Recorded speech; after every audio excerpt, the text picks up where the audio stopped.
여호수아 7장에 이르렀습니다. 이제까지 여호수아 6장까지의 말씀은 그 내용들은 굉장히 신나는 내용들로 가득했었죠. 여리고성을 무너뜨리는 것만 해도 그냥 빙글빙글 돌다가 나팔 불고 소리 지르니까 무너지더라.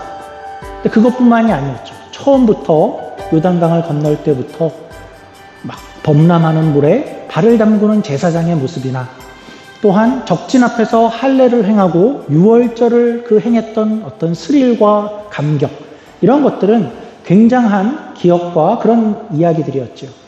그래서 만약에 어떤 할아버지가 이 이야기를 그냥 손주들에게 해준다면 어땠을까요? 굉장히 빠른 템포로 신나서 야야 그때 말이야 이런 일이 있었고 이렇게 되었어 막 신나게 얘기하는 그런 내용들이 6장까지의 내용이었습니다. 얼마나 대단했는지 알아 그런 내용들이죠. 그런데 이제 7장에 와서 갑자기 분위기가 달라지고 있습니다. 이전까지는 모든 것이 순조로웠고 거칠 것이 전혀 없었는데 이제 다른 이야기가 나오고, 만약에 이 이야기 가운데에 어떤 배경음악이 흐른다고 하면 어떤 불길한 그런 징조의 음악이 이제 흐르기 시작하는 것입니다. 이제 오늘 나오는 이 이야기는 여호수아서에서 나오는 첫 번째 실패에 대한 그런 이야기입니다. 전혀 예상치 못한 그런 이야기였고 누구도 상상하지 못한 그런 일이 이제 벌어지게 되었습니다. 오늘 읽은 내용인데요. 아이성에 대한 이야기입니다. 이 성의 이름은 사실 우리말로 읽을 때에 더 이렇게 의미가 더 잘 어울리는 성의 이름인 것 같습니다. 영어로는 AI고 그냥 아이성, 아이로 읽는데 우리말로 읽으면 아가성 같고 아기성 같은데 그의 이름에 한국말에도 잘 어울리게 이 성은 굉장히 작은 성이었죠. 이제 그 성에서 이스라엘이 패배하게 되고 전쟁에서 패하게 되었고 사람들이 죽었죠. 누군가의 가족들이 죽게 된 겁니다. 36명이 죽었다고 하니까 아마 그 36명의 배우자나 자녀, 가족들, 그리고 친척들 이렇게 생각해 보면 아마 수백 명에서 수천 명이 직접적인 죽음을 이제 경험하게 된 것이고 또 수천 명이 전쟁에서 부상을 입고 돌아왔으며 나라가 전쟁에서 패한 그러한 슬픔을 이제 경험하고 있는 것입니다. 당시 이스라엘은 어떤 것을 느꼈을까, 어땠을까를 좀 생각해 보면 단지 그런 슬픔들을 또한 넘어서 이런 생각들이 들었겠죠. 야, 우리는 여리고성을 이겼는데 어떻게 아이성은 작은 성인데 이렇게 처절하게 질 수가 있지? 하는 생각. 도대체 어떻게 된 거지? 이게 뭐지? 무슨 결과야? 하는 생각이 들었을 것이고, 그리고 지금 한 이 전쟁이 우리에게 마지막 전쟁이 아니라 이제 가나안 정복을 위해서 계속해서 전쟁을 해야 될 텐데 한 번 하고 한 번 졌다면 우리의 미래는 어떻게 될 것인가? 그리고 이렇게 작은 성에 진다면 우리는 과연 이 일을 할 수 있을 것인가 하는 어떤 불안함이 있었을 것이고, 그리고 이 결과에 모두가 당황했을 것입니다. 사실은 여호수아도 당황했던 것으로 보입니다. 아직은 하나님께서 왜 이 일이 이렇게 이루어졌는가 하는 것을 아직은 하나님께서 이야기해 주시기 전이기 때문에 여호수아가 스스로 원인을 찾아낼 그런 방법도 없었고, 그래서 여호수아도 처음에는 이것이 하나님의 잘못인가 여긴 것 같아 보이고 여호수아도 상황 파악이 안 되고 이제 당황스러워합니다. 우리 오늘 본문 6절부터 8절까지의 말씀 제가 한번 다시 봉독해 드리겠습니다. 여호수아가 옷을 찢고 이스라엘 장로들과 함께 여호와의 궤 앞에서 땅에 엎드려 머리에 티끌을 뒤집어 쓰고 저물도록 있다가 이르되 슬프도소이다 주 여호와여 어찌하여 이 백성을 인도하여 요단을 건너게 하시고 우리를 아모리 사람의 손에 넘겨 멸망시키려 하셨나이까? 우리가 요단 저쪽을 만족하게 여겨 거주하였다면 좋을 뻔하였나이다. 그러니까 이게 뭡니까 하는 그런 내용 같고, 주여 이스라엘이 그의 원수들 앞에서 돌아섰으니 내가 무슨 말을 하오리이까? 여호수아는 슬펐고 그리고 괴로웠습니다. 그리고 이제 어쩌지? 여기까지 왔는데 차라리 요단 동쪽에 머물렀으면 어땠을까 하는 생각이 나는 겁니다. 저쪽의 왕들을 이미 우리는 물리쳤고 저쪽의 땅을 우리는 다 차지했는데 하나님 괜히 여기까지 넘어온 거 아닙니까? 이러려고 여기 온 게 아니지 않습니까? 이게 뭐죠? 그리고 또한 우리가 이렇게 아이성에게 졌다는 소식을 들으면 어쩌면 가나안인들이 그 소식을 듣고 이스라엘이 별게 아니었구나 하면서 다 같이 힘을 모아서 돌진해라도 온다면 그러면 우리는 어떻게 하면 좋겠습니까?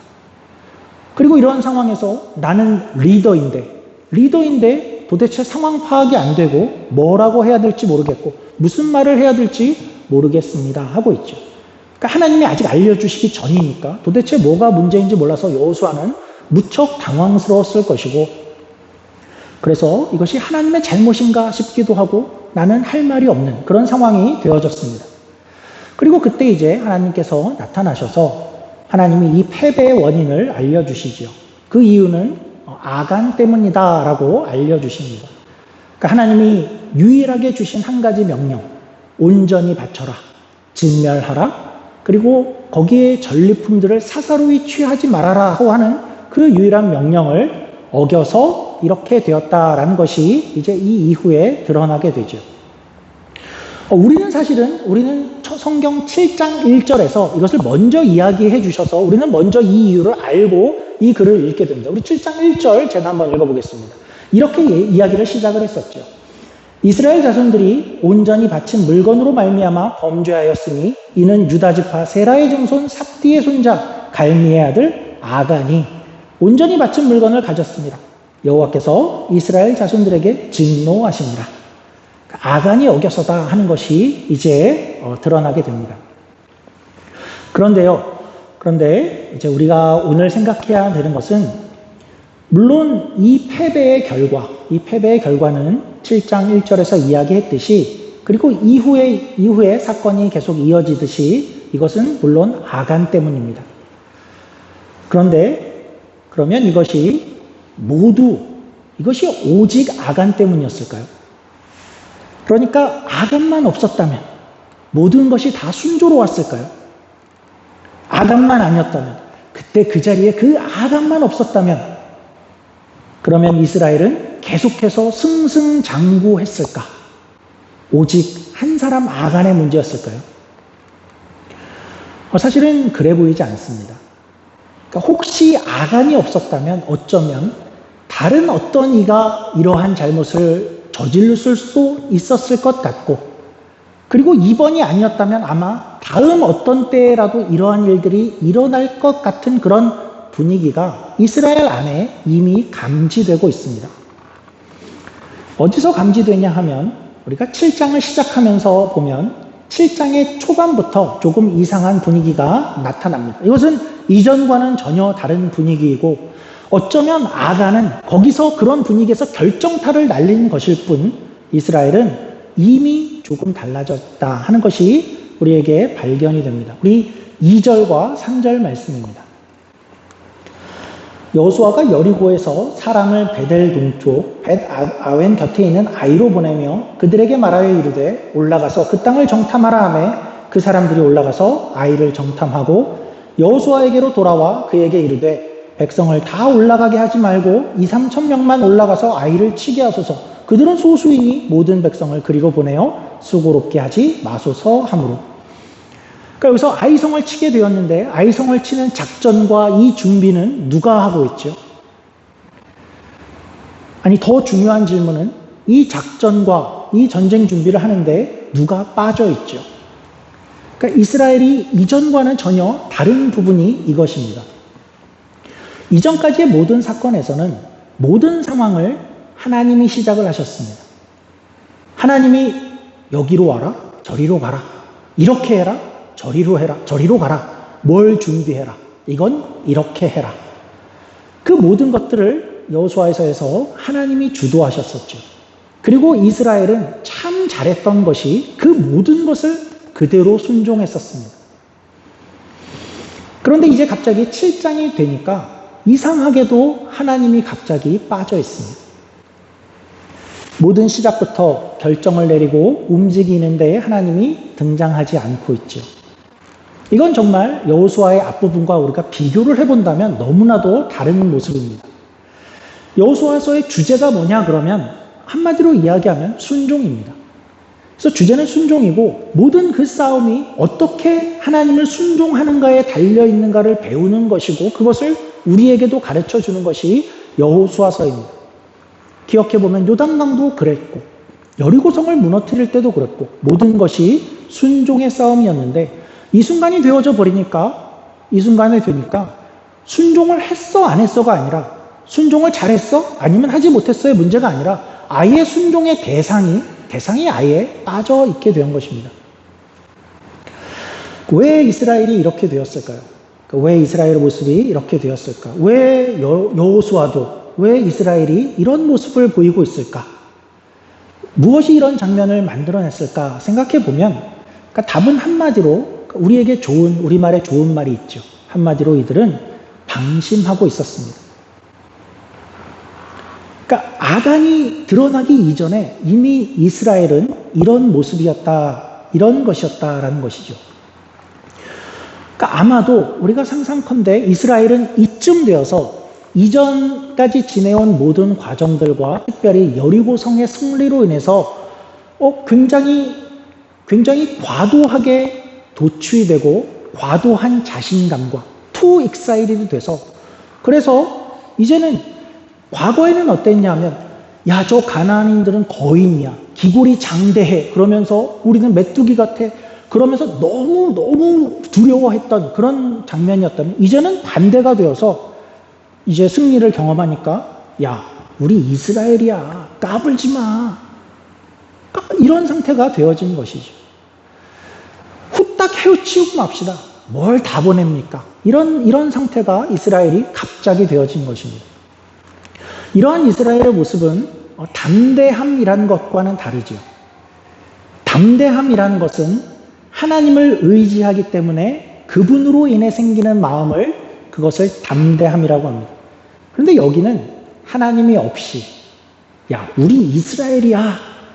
그러니까 분명한 방심의 모습이죠.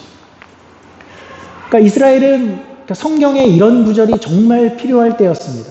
이런 구절이 있죠. 선줄로 생각한 자 넘어질까 조심하라. 그러니까 넘어질까봐 조심조심해서 걸을 때에는 넘어지지 않는 법인데 그런데 방심하면 이제 뭔가 되었어. 이제는 좀 섰어 라고 생각할 때 이제는 문제가 없어 라고 생각할 때에 넘어진다. 넘어질까 조심하라 라는 말씀이죠. 우리에게도 참 이러한 것이 어렵습니다. 그리고 방심은 인간의 본성인 것 같아 보입니다. 잘 나가던 권투 선수가 한참 실력이 떨어지는 어떤 선수에게 지는 것을 우리가 가끔 보죠. 방심했죠.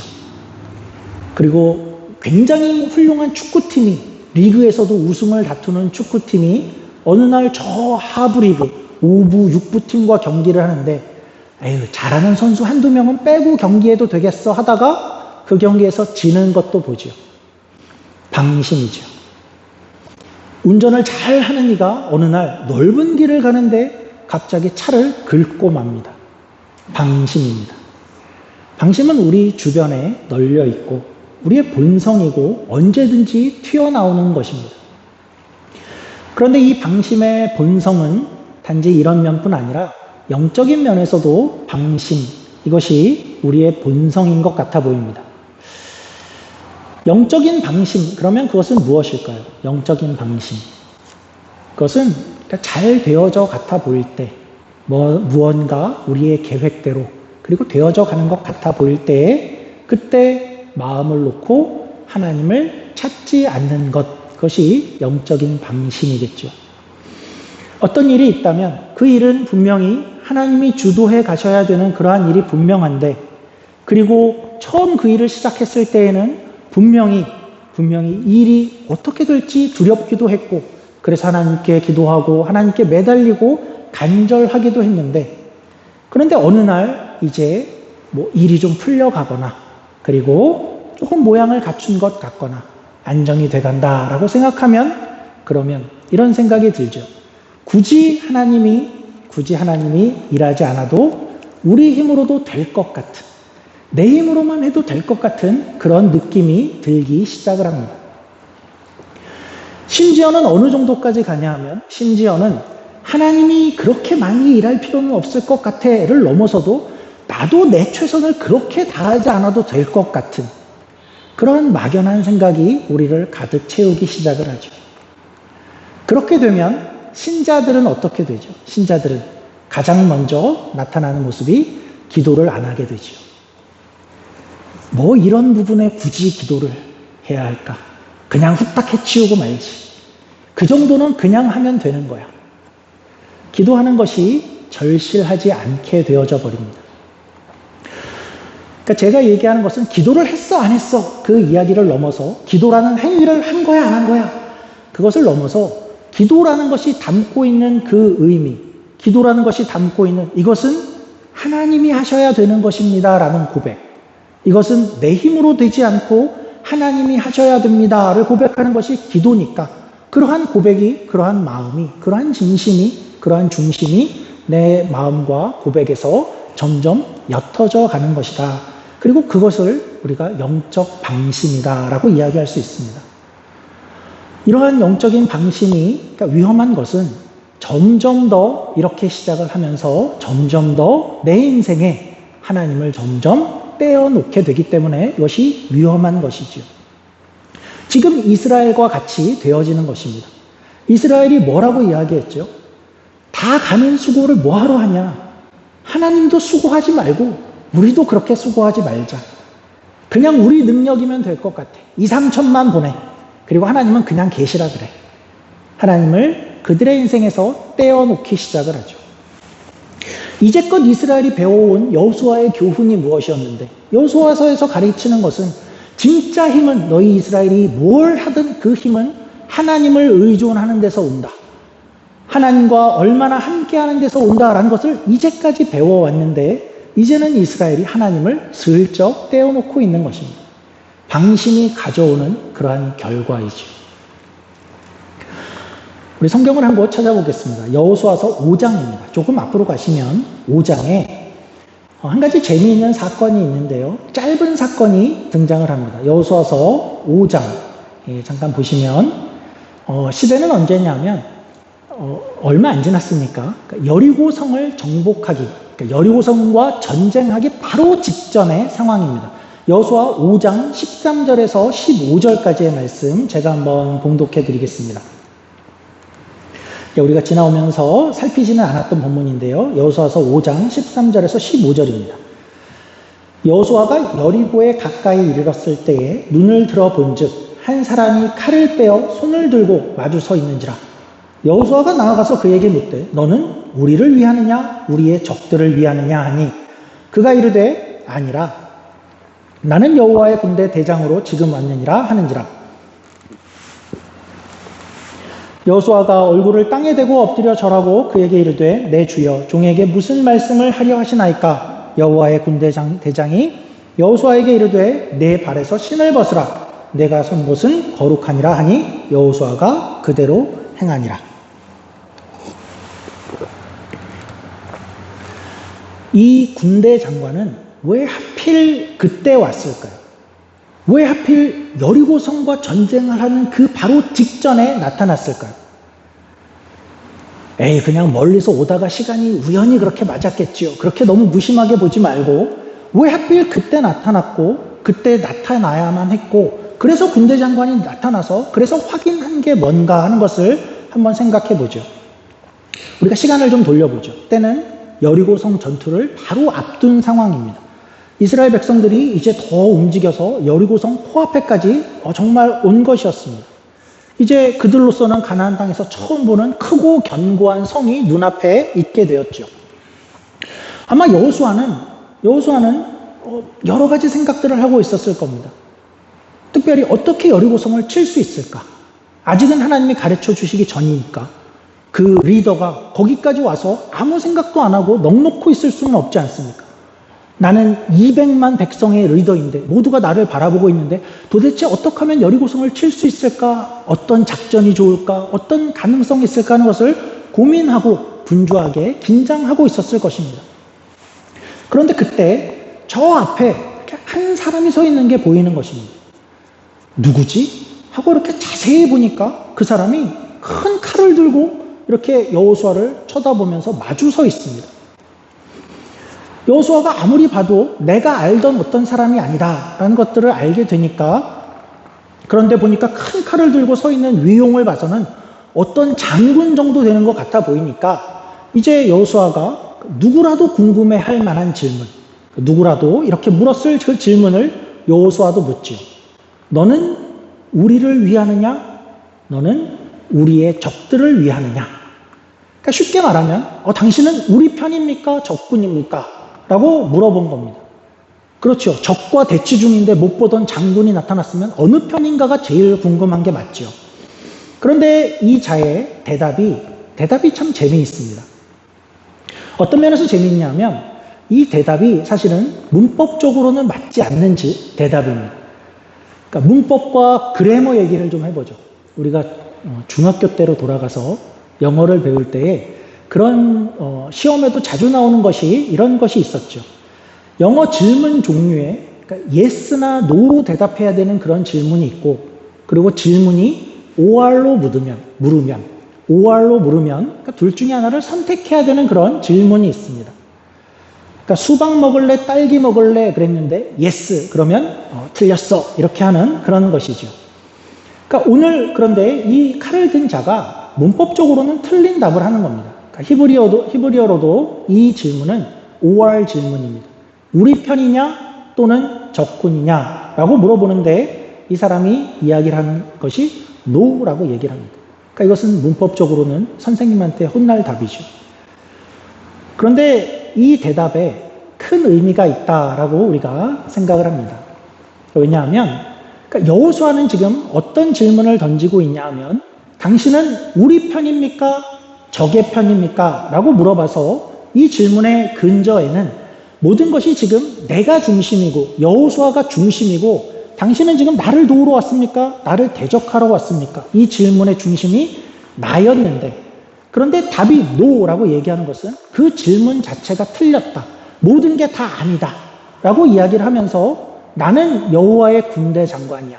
그러니까 우리가 예수님이 나타난 것이다 라고 해석을 하기도 하는데 어쨌든 하나님이야 라고 이야기를 하면서 나는 지금 네가 우리 편이냐 아니냐를 그렇게 물어볼 대상이 아니라 네가 중심이고 내 편이야 다른 편이야를 이야기할 대상이 아니라 하나님이 여기에 내가 중심이다 라는 것을 이야기하는 그러한 대답이고, 그래서 결국은 이 군대 장관이 이야기하는 것은 내가 이 모든 싸움과 이 전쟁과 이 사건에 내가 중심이 있다라는 것을 확인하는 것이고, 그래서 그 상징으로 이 이야기가 어떻게 이어지냐 하면 뭐라고 요구를 하냐 하면 여호수아에게 네가 이제 이 대답에 이어서 해야 될 것은 뭐냐 하면 너는 신을 벗어라 라고 이야기를 하는 것입니다. 그러니까 모세도 경험했죠. 신을 벗어라 라는 것은 어떤 뜻으로 우리가 생각하냐 하면 노예와 종이 주인 앞에서 신을 안 신는 것처럼 당신이 주인이십니다 라는 고백하는 그런 모습으로 우리가 생각을 합니다.